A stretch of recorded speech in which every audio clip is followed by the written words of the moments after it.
Abdominoplasty, blepharoplasty, mammoplasty, all big terms for plastic surgery.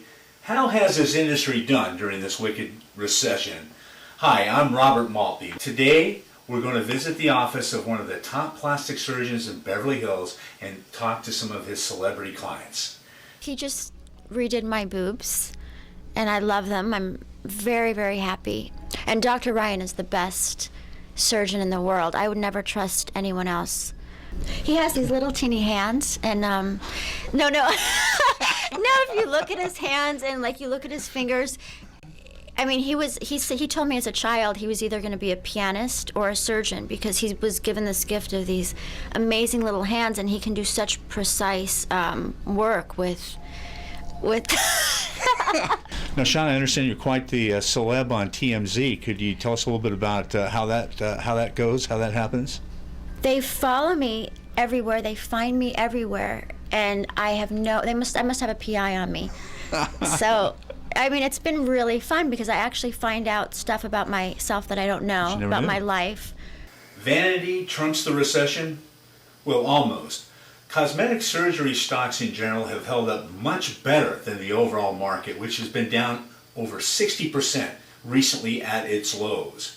However, it breaks into two groups. Non-surgical related cosmetic stocks have held up very well, only down 10 to 15%. But the surgery related companies, the device, the laser manufacturers, haven't done quite as well. I'm in the office of Dr. Frank Ryan, one of the leading, if not the leading, plastic surgeon in the country. Many say the show Nip Tuck is a bit based on Dr. Frank Ryan. Without further ado, Dr. Frank, can you tell us what are some of the more, I guess, popular treatments that people are getting this day and age? Well, you know, the non-surgical treatments are very, very popular these days. And that would include Botox, fillers in the face for lines and things, various types of lasers. With the economy being in the state it's in, a recession, or some say a near depression, are you seeing an impact at this level? It's interesting. I haven't seen much of an impact yet. In '08, in fact, it was one of my busiest years. And I don't know if that's because we're getting, again, in my particular practice, the patient, the lady whose husband owns 4 construction companies from Anchorage is the one that comes here. So we're sort of selecting out, I think, from around the world of the people I think are still doing pretty well. That being said, I think many doctors here in Beverly Hills who maybe don't have that catchment area, so to speak, of the whole world are being hit. And in fact, I've heard 60% as the common thread amongst how doctors are down these days in terms of business. Wow. Well, we're always looking for investment plays here in terms of what products, what treatments are popular and that you might see some upside or growth potential. Can you speak to those two questions? Yeah, one thing that was a recent breakthrough was a product called Latisse, Latisse, which is from a company called Allergan, which most people know makes Botox and various other medical products. And Latisse boosts the lashes, makes them longer, thicker, which is a huge market. If you can make eyelashes longer and thicker, my God, it's massive, Any others that come to mind? Yeah, there's a company called Alma that makes various lasers and things like that, and that's the lasers that we happen to have. And again, there's a million laser manufacturers out there, and they're all saying their laser is the best out there, obviously. Now, a topic a lot of us guys are interested in is this topic of breast surgery. Just looking around Beverly Hills, I always kind of wonder how much more growth there is in that market. Growth, and I think the market will continue to get big. Let's put it that way. But it's 300,000 or 400,000 patients a year, I think, is the statistics for breast augmentation. You're involved with some charities and some initiatives there. Could you tell us a little bit about that? Yeah, for 15 years I've been taking gang tattoos off of kids, ex-gang members here in the office with the laser. The number of cosmetic surgeries has increased almost 50% since the turn of the century. In the year 2007, there were over 12 million procedures performed in the United States alone, with this growth proceeding to go over racial lines into Hispanic and Afro-Americans as well. In Europe, the second largest market in the world, sales exceeded $2.2 billion. Well, the big product right now that we've just recently launched is a product called Latisse, which is intended to treat a condition called hypotrichosis of eyelashes, which basically refers to thin eyelashes. And basically it has an active ingredient in it, which is called bimatoprost. Well, today, approximately 10% of Botox cosmetic procedures in the United States are actually going toward men.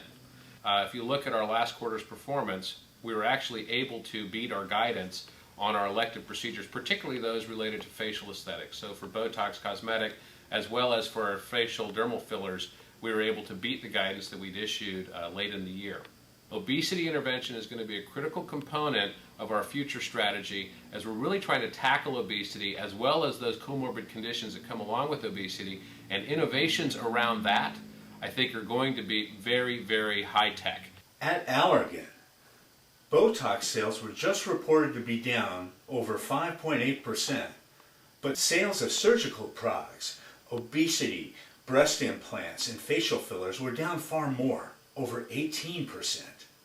Laser and surgical related companies like Cynosure have been hit far harder as people have opted for non-surgical cosmetic treatments such as Botox and Restylane. Ready for the Botox. Okay, here we go.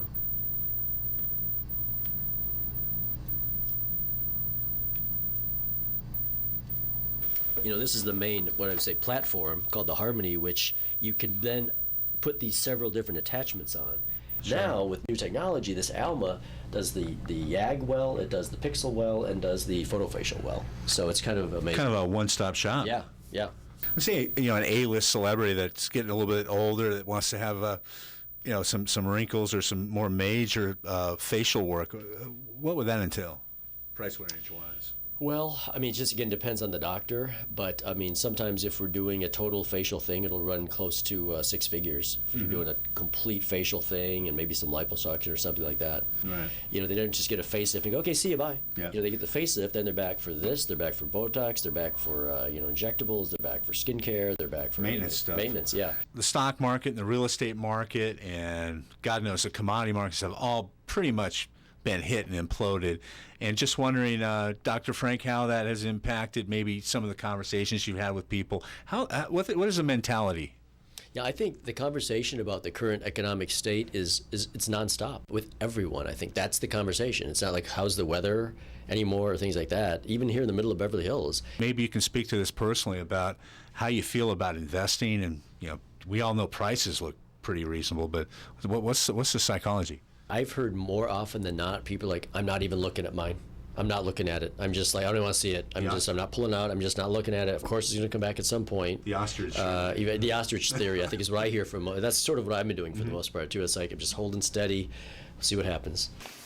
Driven by media influence, competition in the workplace, and the example set by women, the male market has been a dynamic growth opportunity for the cosmetic surgery companies.